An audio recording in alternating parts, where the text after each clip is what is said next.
Daniel Naroditsky is a fucking prophet. He said immediately that XQC will likely go with the Scotch Open, and he did, so I had the counterplay, and he immediately blundered.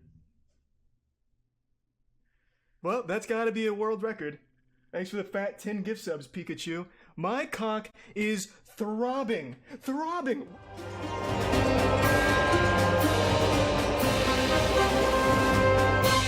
Okay, so that's good information. Let me paste in the next game. Let's take a game where XQC was black against a different opponent. Let's see. Okay, let's take a game that he won.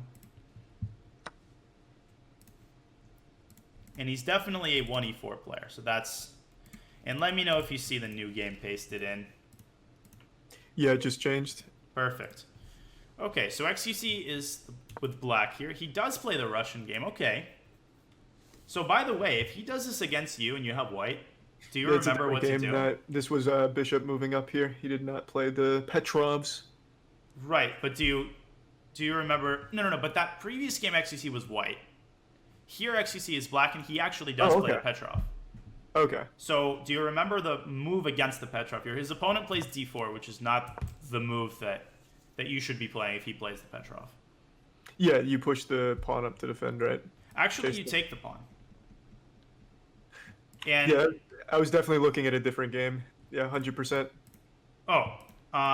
We're good now. Now we have both knights on the e-file. Oh, right? It aligns. Yeah, sorry about the problems. It sometimes doesn't align. And this, you remember this trap. So if he plays into this, he might actually blunder his queen, and you win the queen in the opening. So this is what I would suggest. Now his opponent plays d4, and now XQC captures, and now he captures the free pawn. His opponent brings his queen out. XQC defends the knight. So XQC playing well so far, and his opponent blunders a piece here by castling. Now, what should white have done in this position? He should have pushed the c pawn, c3. Excellent, and you're much sharper than before at basically identifying threats and stopping them, so I'm happy to see that. And here XQC, instead of dropping the bishop back, he plays rook e8, so he literally blunders this bishop. Okay, so here's what I've diagnosed about XQC so far, just from these two games.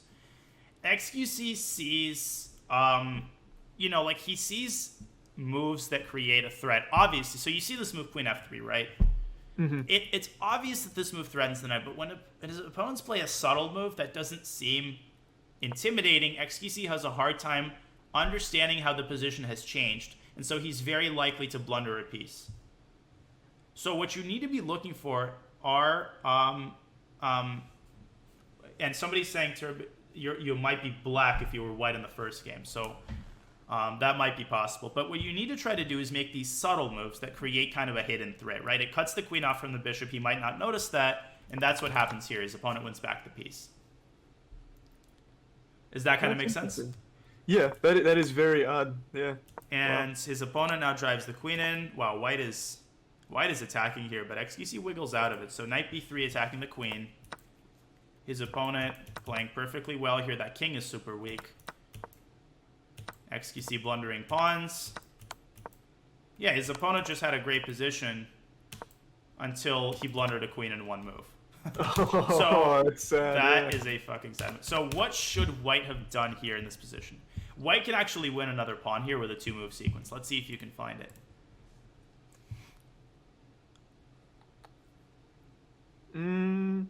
Is it just pushing over to the h7 Oh, yeah, I didn't even see that. You can do that, or you can give a check on c7 and then take on g7. And that actually simultaneously defends this pawn on b2. Oh, so that's a much stronger move then. It is, yeah. So that's good. Now, people in my chat are telling me that you will most likely be black. So let's actually prioritize the games where XQC was white. And I will actually prepare you and tell you what XQC is likely to play. Okay. Okay, you know what? I'm going to do this professionally. I'm going to do it as if I was fucking playing. And for that, you need to give me, 30 more seconds. Here's what I'm going to do. I'm going to download XQC's last 100 games. Okay. I'm going to put them into what's called ChessBase. That's a professional program that grandmasters use to prepare, and it processes large numbers of games. And I am going to, and there is a feature on ChessBase which basically tells you what XQC does in certain positions. Wow, that is some in-depth shit. That is some high-tech shit. Well, God it's damn. it's the first thing. Basically, and sorry if I'm like over-explaining this, but in ChessBase, there is a database called Megabase that contains tens of millions of chess games that have been recorded and posted into this database. So there's a lot of my games there. All grandmasters have their games in Megabase, but XQC, with full due respect, has not made it into Megabase, and online games don't make it into Megabase. It's only over the board, but it's also kind of a program that allows you to process things and prepare. So I am actually doing that right now. And people in my chat, you're seeing me on XQC's game page downloading. So I'm going to make a database. I'm not going to share my screen while I'm doing that, so it'll just take me 1 minute. Let's call XQC recent games. And we'll just do 100 games. That should be enough. That's probably every game he's played so far, yeah. He has played actually 399 total, so What? that actually does play a lot. That's a lot more than I expected. That is some girthy shit right there. I mean, man. Okay, so last 100 games, I've chosen them. And now we're going to look at what he plays. XQC, prepare. There's a feature called Prepare Against White. And it tells me, cool. So of the 100 games, 53 of them were the white pieces. In 52, he played 1 to e4. So that is for sure what he's going to play. He is going to play the move 1 to e4, and you're going to respond with 1 to e5. And now 31 games have continued this way, and in 30 of them, XQC has gone knight to f3. So that is to be expected. Do you see me actually making the moves? Yeah, I can see it. And you're going to respond knight to c6. 17 games in this point, and XQC plays the same opening every single time, so we will actually be able to prepare for him. He plays what's called the Scotch Game. I think Hikaru might have taught him that. He plays the move d4. Okay? Mm-hmm. Now, in 2 games, XQC played bishop to c4, the Italian game. And I'm going to show you a couple of moves in this position just to be sure. Maybe Hikaru will prepare him or something like that. Let's actually start with that to get it out of the way. Do you know what to do in this position? As black, right? Yes. So he's threatening the f7 pawn. Is it just simply pushing up? So move, like, I don't know. So he's not actually threatening it. It's defended by the king. So actually, right. You can just develop symmetrically bishop to c5. Just because he's putting pressure on it doesn't mean you want to necessarily go out of your way to defend it. Okay. So you go bishop c5. In this position, XQC castles. And now you just develop your knight to f6. And in this position, in one of the games that reached this position, XQC played the move d4. And I'm pretty sure Hikaru taught him this opening, which is on a low level, a good opening, but I'm going to show you what to do. He goes d4. Okay, this looks like a blunder. He's not there telling me you're not seeing anything. No, you are. You're seeing the board. Okay. This is a trap. If you take this with the pawn, he has the move e5 with a very nasty attack against your knight. Okay? If you take with the knight, he takes back on e5, but there's one piece you can take with that doesn't allow him to do anything, and that is what? Oh, and actually I can flip the board. I forgot. We're facing black. That should be easier for you. Oh, can you actually flip the board on your end? If you hover over to the gear, it should have those 3 little buttons. Yep, the third one is the flip board. Yep, perfect. Okay, that makes sense. What should you take that pawn with? So is it taking it with the f knight there on the e4? Then he takes your bishop. Oh, I see. And you're really good at chess. You should actually take the pawn that I've highlighted. The question is with what piece? And I made it very hard for you because I've told you it's not the knight and it's not the pawn. So it's got to be the bishop. Yep. And if he takes the bishop, you take the knight, and he cannot take because the pawn is defending the knight. You're up a pawn. And the line goes f4, d6, defending. He's not going to know that deep. So basically, of course he might watch the stream, but if that's the length that he goes to, then hats off. You're still going to beat him. So just remember this line. And if he defends this pawn with d3, I would go h6 here to stop his bishop from developing to g5. In general, that's a move you should keep in mind, okay? Because a lot of people, when they can't develop the bishop to this square, they start panicking and doing stupid shit. Then you develop as you know how. d6, bishop g4, castles, normal developing moves. So that's the Italian. But XQC will most likely play Sorry, the move d4. So here you take the pawn. Okay, this is called the Scotch Game. It's a legitimate opening, and it's not very common at his level, so that's why it's important for you to know what to do. And what do you think white should do here? Like, what strikes you as the most logical move? I mean, simple. I forgot to push the talk, sorry. For white, they should just take pawn with knight, right? Yes, and that's what XTC has done, and 7 games of his have reached this position. And let me think about... Ooh.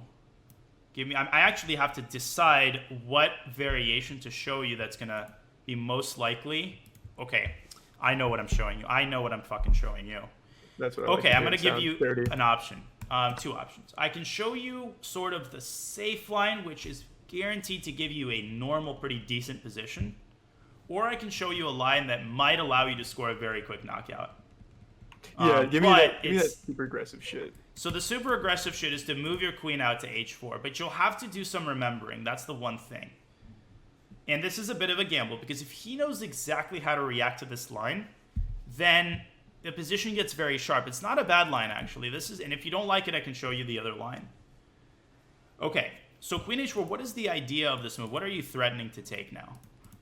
We're looking to attack on that f2 pawn. But you're not fucking threatening to take it. I'm asking, what are you threatening to take? Oh, we're looking at the pawn at e4. I get you. That's right. We want to take the pawn on e4 with check, and that's a very... Now, in XQC's game that has reached this position, and you know what? Let me do this properly. Download 100 more of his games and just make sure he hasn't reached this more than once. This will take me exactly 1 more second. Copy, paste. Then we'll have his 200 latest games. That'll give us more data points. And the second part. Because queen h4 is a move that some beginners play, and I'll show you how XQC reacted when he reached this position the one time I see. Okay, XQC recent games. Paste. Okay, now let's check if in these other 100 games I downloaded, this might have been reached. Okay. Downloads. Copy. Paste. Sorry to keep you waiting. No, it's all good, man. I am... There we go, XQC. So I've actually... This right here, I've kind of seen/done this when just going for those Mimi Scholars mates. Mm-hmm. Isn't this one of the typical progressions, is when you put your queen out there and they defend somewhere, they usually leave that pawn hanging, right? Yes and no. So, okay, so still one game. The point of this variation is not only to deliver the Scholars mate, it's also really to put pressure on this pawn on e4. So it's like a dual-purpose move. And potentially, yes, you can bring your bishop out to c5. That is a legitimate idea. So what XQC did the one time he reached this position is panicked and played the move g3. And why is this a mistake?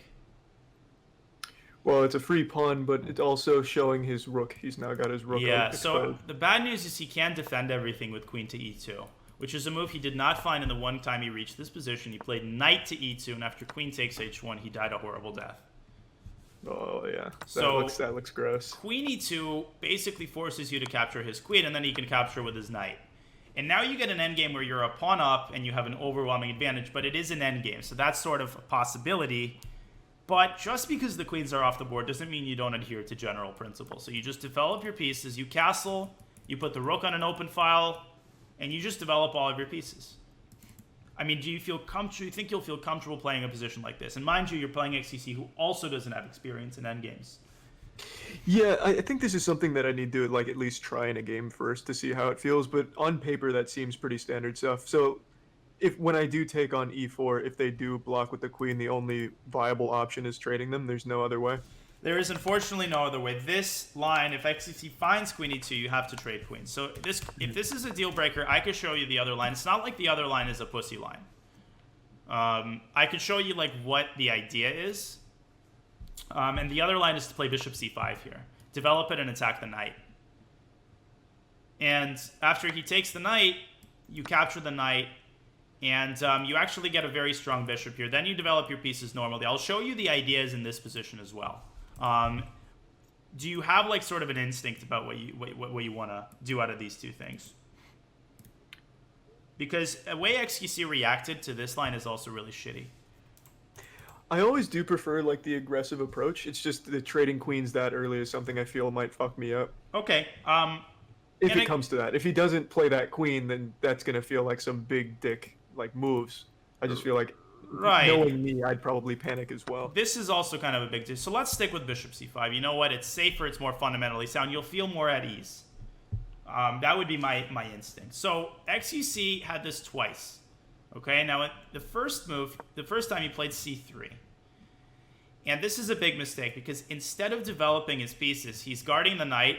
But what other drawback does this move have? Just some positional training. What is moving? Well, he's not blocking anything, so he can't move that knight. He's blocking the knight on Bingo, c3. He's blocking the knight. And now you keep developing knight to f6. You're attacking the pawn.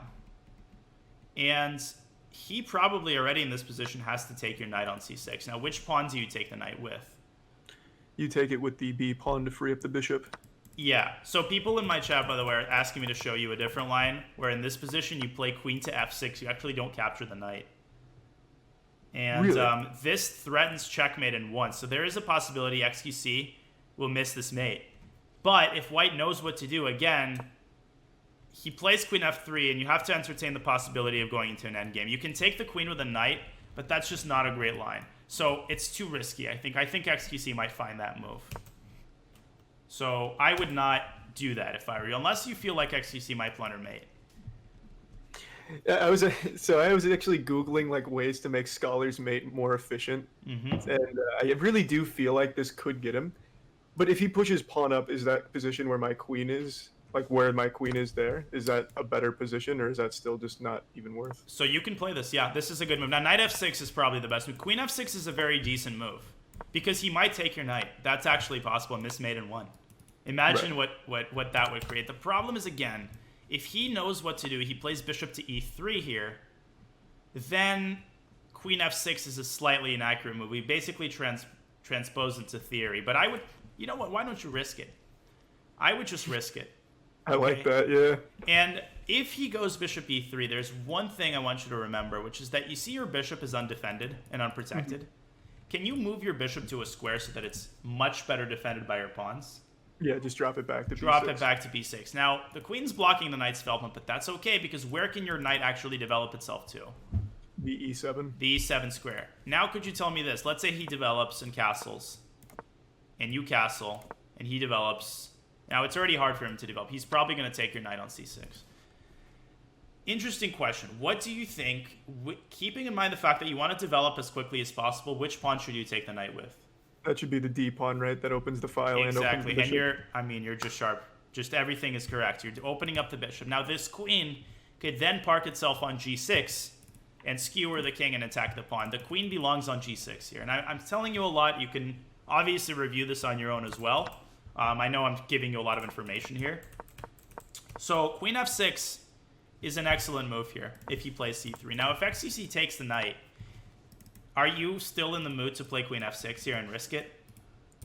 I think so. Okay. I think it's definitely worth it. So if XCC does find the correct move, queen f3, if you want to avoid the queen trade here, which is not necessarily advisable from an objective point of view, but you can do it, queen takes c6.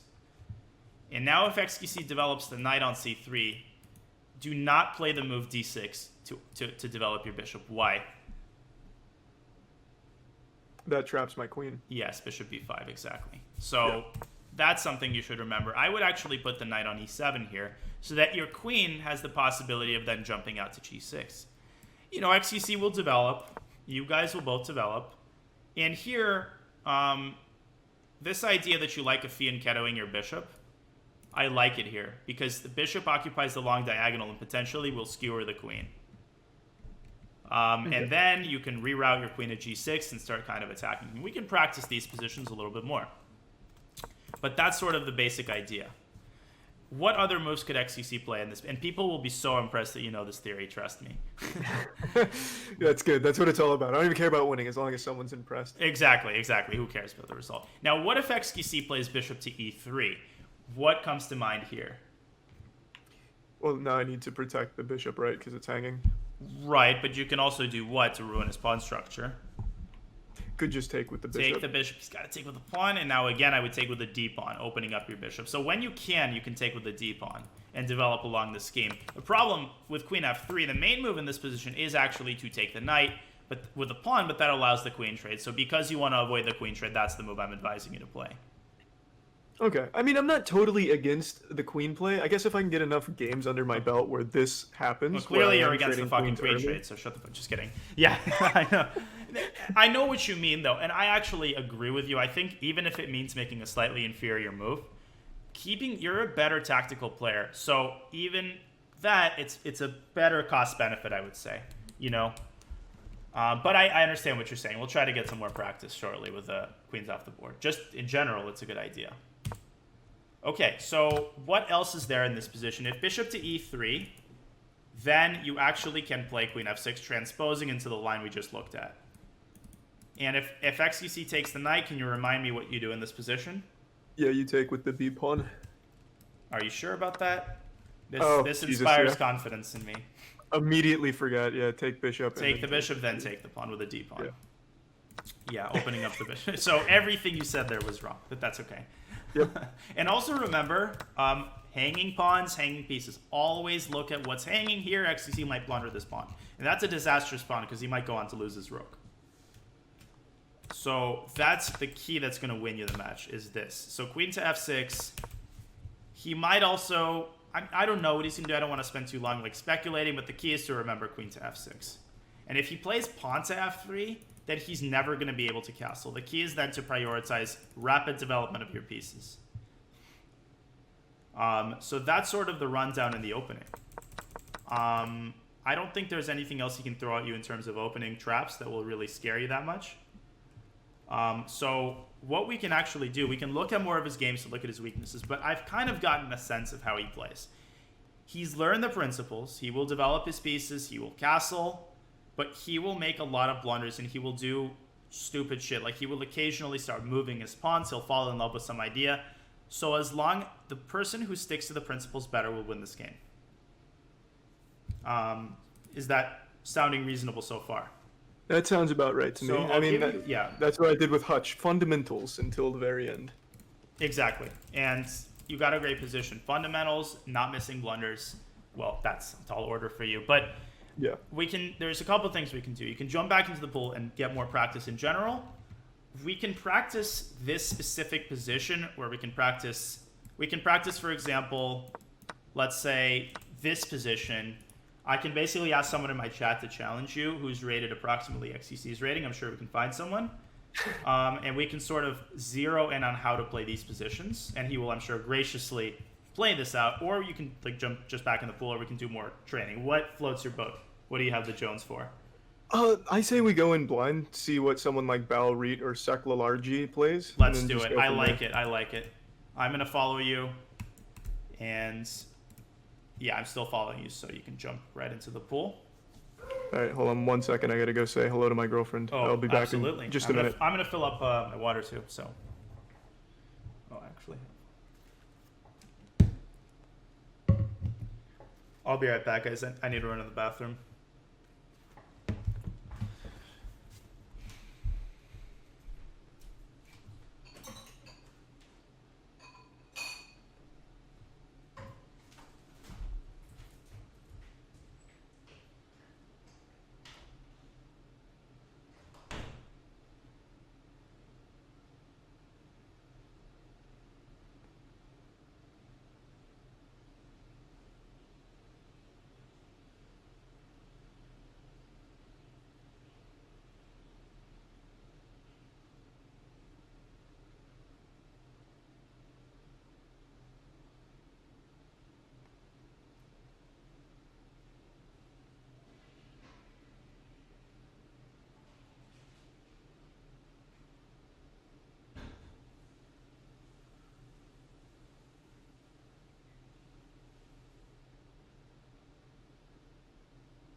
Sorry, I had to say hello to the toilet.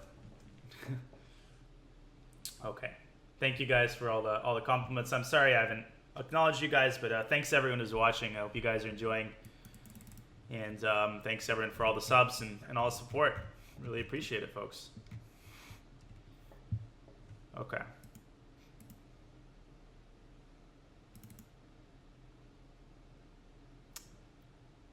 Yeah. Oh, I forgot my water.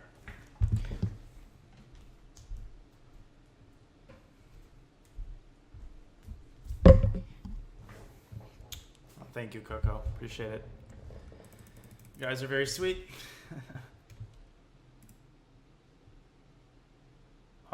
So the match is Charlie's match is tomorrow.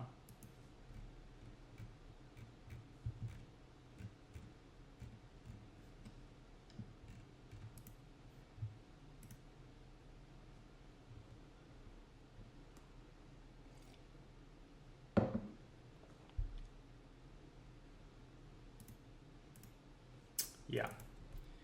But I have a lot of faith in Charlie. He's just so much sharper. He's seeing all the tactics. I'm happy. I'm confident. At what rating do you recommend buying chess? Because I would say around 14, 1500 you can start considering. Really, you need it if you're 1800 and above or so. Is Hikaru training XCC right now? That's hilarious. They might be looking at... No, he's not training him right now, though. Okay, he's not. Hikaru's not streaming right now. Okay, nice. The prodigy's back. Don't worry, I'm hopping in. So I had the greatest of thoughts while in the bathroom peeing. Mm-hmm. I've watched my fair share of XCC playing chess, and you know, Bing Bing Boom and that kind of stuff. Oops. Oh, you've started. Okay, we'll talk about it afterward. He has a lot of tunnel vision. Just that's what I wanted to say. He notices tension on the board, and then he won't notice other sides of the board. So he'll blunder these far moves, like queen takes other pawn. Thank you, Cortex, for the sub. Wow, Chris he's so shocked by this first move. It took him 15 seconds to... Yeah, almost aborted on him. Okay, knight c3. So the Vienna game. Man, you're playing some sleepy fucking opponents today. Jesus. Yeah, I don't know why they're moving so slow. I don't really like it. So knight c6, and I think you like the 4 knights. You can also develop your bishop. I mean, however you prefer to develop.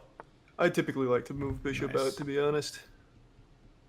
So now he does the same. I don't really need to... I can still develop normally, right? There's nothing I need to react to here. Nope. You can develop knight, yeah. Symmetrical, yeah, exactly. Yeah. Now I would actually develop your bishop first. I'll explain why in a moment. So developing bishop instead of knight there? No. Instead of castling here, I would delay castling. Maybe that's what you were going to do anyway. Yeah, no, I was still going to move bishop, but you're talking about before moving knight doing... That doesn't matter. Yeah, anything works. Chris Hurley. So here, if he castles, you have a very tricky move that you can actually make. Okay, so he thinks he's fucking the shit here. He attacks your pawn. What comes to mind here? This is... yeah, you have... Remember what you said you wanted to do, the bishop trick? Yeah, I'm in that position. I'm just debating on it. You can do a form of that here. You can actually... Well, I'll let you try to name the move. It's a very, very nice tactic. This isn't the legals, the legalis it's trap. It's the illegal. I'm just kidding. It's a variation of the sack on f7. You can actually take that pawn immediately with the bishop. I'll tell you the move and you can find the follow-up. Really? So you're saying I can immediately take that f-pawn? Yes. I don't really know what I'm talking about usually, so I think you should ask me like 5 times just so I'm sure I'm not full of shit. But you could have also castled. It's okay, so he takes immediately, thinks you're an idiot. Now, what is the follow-up? Is it pushing... Well, let me see. And remember the fundamental tactical idea here you're trying to exploit. Hanging pieces. Pieces that are not defended by any pawns can be easily picked off. And you combine that with the weakness of Black's king. So when those two come together, it manifests itself in the next move you should be making. I think I'm tunnel visioning too hard because I don't think this fits that criteria. The thing that I just keep going to is pushing bishop out to g5. Right, so it's not the bishop to g5. It's actually the knight to g5. So you're there, but what you're not noticing, I think, is that the queen is the one that's going to be taking the knight. That's what's hard to notice. You don't really notice the queen initially. Do you see how knight g5 wins the piece back on g4? I think so. I think, at the very least. Right, so knight g5 is a check. He's got to move his queen, and then you take the knight with your queen. Yep. Bishop G5 would have just attacked his queen, and then he would have moved his queen away, and then you're down a piece. Yeah, I see what you're saying. So that'd be like a very surface level idea without getting too much out of it. Exactly. And people, when beginners, they're in love with just attacking pieces and giving checks. But what I try to get across is that you can attack a piece all you want, but if it doesn't serve a purpose, then big shit, he just moves the piece back away. Okay, so let's see it. Anything coming to mind? I don't know. You're overthinking you got me nervous. There is a hanging piece here. You can take it. Do you see it? So why did you play knight g5 check? What have you opened? And again, this is detecting small changes in the position. Look at all of your pieces. All of them. Not just the bishop and the knight. Look at your queen. What is it? Is it just taking the knight with the queen? Yes. No. I thought it was something a little more aggressive. Well, you've won a fucking pawn. I mean, what else do you want from me? Yeah. I mean, you want to win a queen on move 5? I guess my problem is now I'm thinking too big scheme. Like I keep thinking for like knife at the throat. Right, and that's a good attitude to have actually, and that's why I think you're a good attacking player. But you have to be, there's this phrase, masters celebrate small victories. Look at what you've done. You've won a pawn. Not only that, look at his king. His king is incredibly weak, so you have to be patient. You're not going to checkmate him until you bring all your pieces in the attack. Okay, so he goes knight d4. He goes after your pawn on c2. And this is where I would actually suggest a sacrifice. Because the way I would think about this position, and I won't tell you the move, is let him fucking choke on that pawn on c2. I'm going to bring all my pieces in the attack in the meantime, while he's distracted taking all those pawns. So is what you're thinking the knight to d5 to push him up? Oh, that's a brilliant move, actually. Do it. I didn't even notice that move, because you sacrifice a rook. Yes, that's a great move. That's a great move. I was going to castle. Variation of the Legale strap. I'll show you. I forgot to show you I'll show you the actual Legale strap. Yep. So he thinks he's the shit. Now, where would you move your king? Moving him up to free up the rank for rook. Yeah. So I would move it to d1 so as not to block the bishop on c1. Should you need its services later, and also to attack the knight so that he's compelled to capture your rook, and then you're actually winning. Okay. So that makes sense. Yeah. So move him to d1 is the better move. Yep. And after he takes your rook, which is a certainty to me because he thinks he's winning, I won't say anything. I'll just find the move. You are winning the game with 2 possible moves. So I want to run it by you first. Of course. Is the first move pushing the queen to f5? It is. And the second move is basically the same thing, just different square. Yep. You could have also put it to f3. And he has to give up his queen. Man, your dog liked that move. Yeah, she really enjoyed that one. Knight d5. I didn't even see it. And notice what the knight is doing on d5. Had the knight not been there, he would have blocked with his queen on f6. No harm done. As it stands, you're going to capture that queen. Now he plays king e8. Holy smokes, you're on fire. Yeah, I'm feeling it. So, now, this is checkmate, right? If I just push queen to f7. It is. Yeah. 12 move win. So let's quickly analyze this before you jump back in, just so I can show you the legals made and stuff. You'll see another invite if that's okay with you. Yeah, by all means, man. I will invite you, and you. Very nice, very nice. I mean, again, if you play like this, then he has no chance. This is like this will make it to like all the chess journals. Okay. I'm pretty proud of that. That's gonna go on my chess resume. I found a move that Turbo GM Daniel Naroditsky didn't see. People in my chat are going crazy. They're like, who is this guy? Honorary GM title. So you played all this. Now, could you tell me this? If you didn't have this move, bishop takes f7, what would be the most sort of safest way of defending this pawn and developing your pieces at the same time? Is it just bringing the rook to f1? Yes, but you want a castle. Like, while you're at it, you might as well make your king safe. And what people often don't understand is they think this is good for black, but it's terrible for black. Rook for 2 pieces is good for the 2 pieces, and then his king is, you can just pounce on him, bring the knight to g5, bring the queen to h5. He's busted here. Right? So don't be afraid of this tension on the pawn, because later on you could chase the knight away with h3 if you want it. He has no way of reinforcing the attack on the f2 pawn. I don't know how that sounds to you, if that makes sense. No, that definitely makes a lot of sense to me. Now let's talk about what is the classical legal strap. Now, legal's mate, and it's named after a French player from the 18th century. Surprisingly, his name was Legal. I mean, I don't know if it might be illegal for me to reveal his name, but I think he's dead now. Yeah, he's definitely long in the ground. This move probably killed him, his magnum opus. Oh, yeah, and Legal played an unknown player. That's how the trap originated. And the unknown player played g6 here.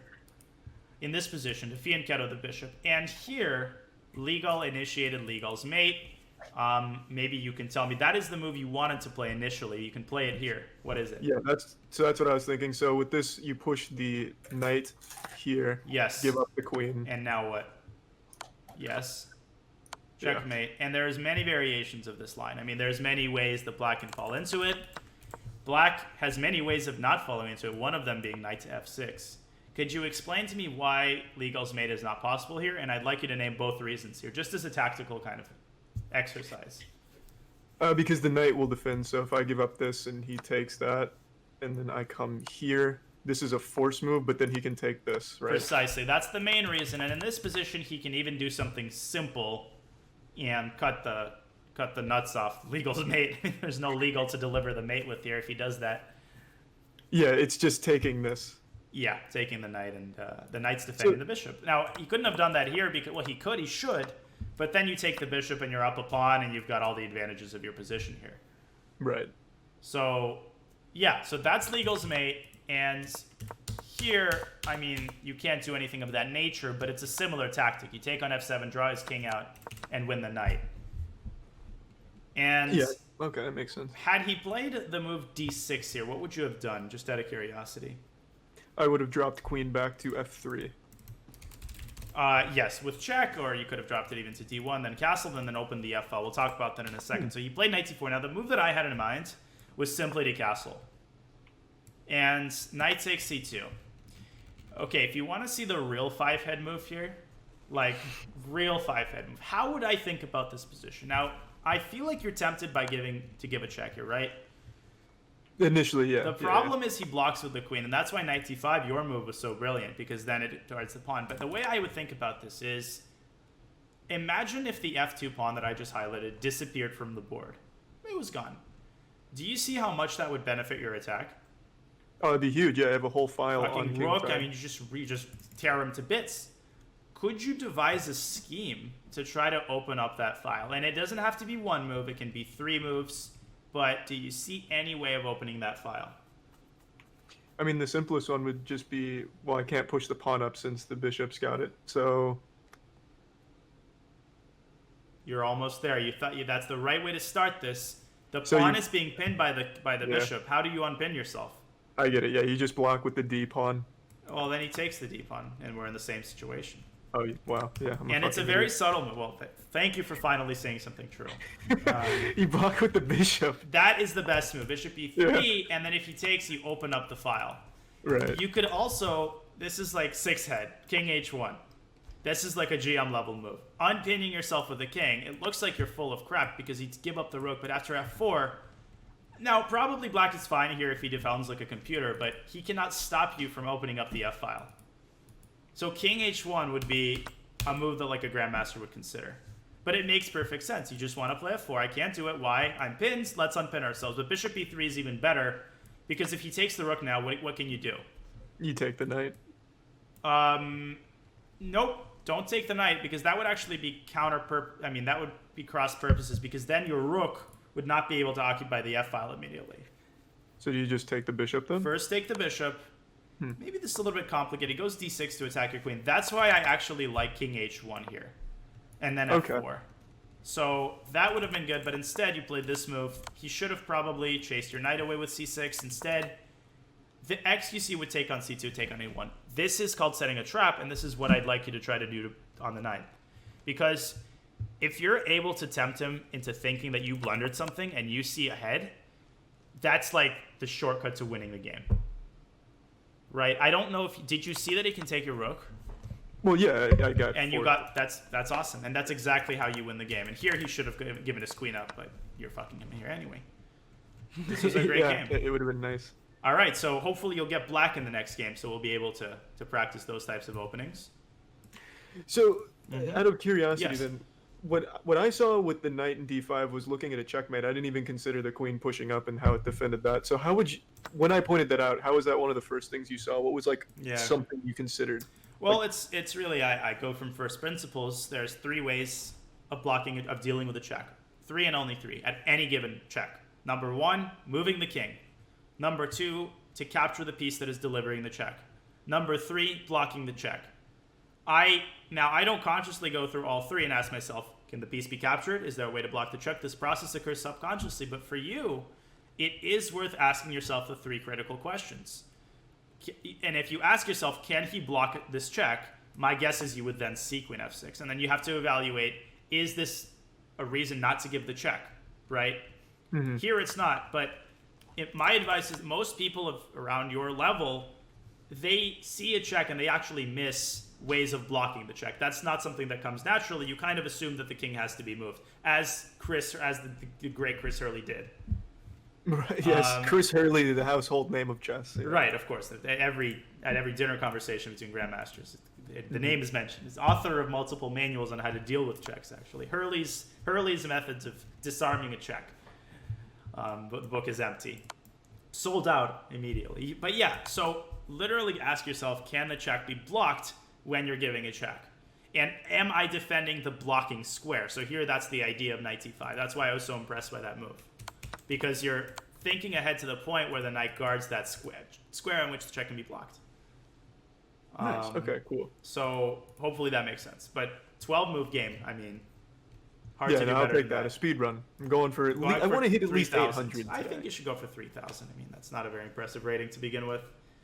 You know, you're not wrong. All right. So just hop back in. Hop back in. Let's see it. All right. Wow, this name from Paraguay, Sebacuello. He's trying to intimidate you with his name.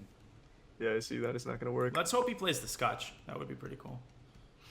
So is he looking for Petrov here? So then this... Knight c6. I mean, it's not like people are expecting the Petrov. It's just... Oh, he does! Holy, can you believe it? Holy this shit. Is nice. So then, let me see if I remember the line. So I take that, right? With the pawn. Yep. Maybe he was watching my stream. That would be hilarious. Okay, so let's hope he takes with a knight. Okay, do you remember the move? So is it? I do remember the move, but is it bishop or queen first? It's bishop to c5 first. So here you adhere to the principles. Bishop develops first because you want to be flexible, right? If the queen develops, you're committing the queen to that spot. Right. And if he takes the knight, that's where... Okay, he doesn't take the knight. He goes knight to b5. Now here, if you develop your queen immediately, that might... Okay, you can set a vicious trap here if you really want to. You can play queen f6. He's clearly zoning in on this fork for the rook. Now watch the tunnel vision happen. If you play queen f6, I guarantee you he'll be like, this idiot blundered the pawn on c7. That would actually be a mistake. Because I win the game. It's a checkmate. No, but knight takes c7 is a check. But do you see what I'm saying? If he takes the knight pawn on c7, that's also a check. But then you move your king, and you're simultaneously attacking the knight and attacking the pawn on f2. Yeah, okay. So you can, I would not move the queen up there just because if he defends the mate, it's not a great idea, but I would risk it. Let's see if he falls into it. I'm pretty certain he's already committed. I don't think he's looking back there. I'm pretty sure he's just going to go right in. He might smell a rat, though. That's the thing. Oh my god, he does not. You're right. And now you see where to put the king. Yes, and I just moved the king, and this is pretty much game over. Yeah, well, I mean, if he doesn't take... Oh my god, he blundered his mate. It worked. Look at it. Look at this. I couldn't even believe it. See, you have a better understanding of these players than I do. This is hilarious. We discussed this, and then it literally happens. Because, like I said, I do the same shit. Like, I'll see something, and I won't think of what's being opened up or what someone's prepping for. Like, that bishop right there is just a fundamental move. Like, exactly. It's not necessarily doing anything right away, but the second I move my queen... I wouldn't have even considered it if I was in a position of fork. Exactly. And it's almost like, this tunnel vision might be the greatest source of errors. It's like once you train, it's like you're a sniper. When you're a GM, you're running around, and kind of shooting everyone. When you're 600, you're like a sniper, but not in a good sense. You're training the crosshairs and training them.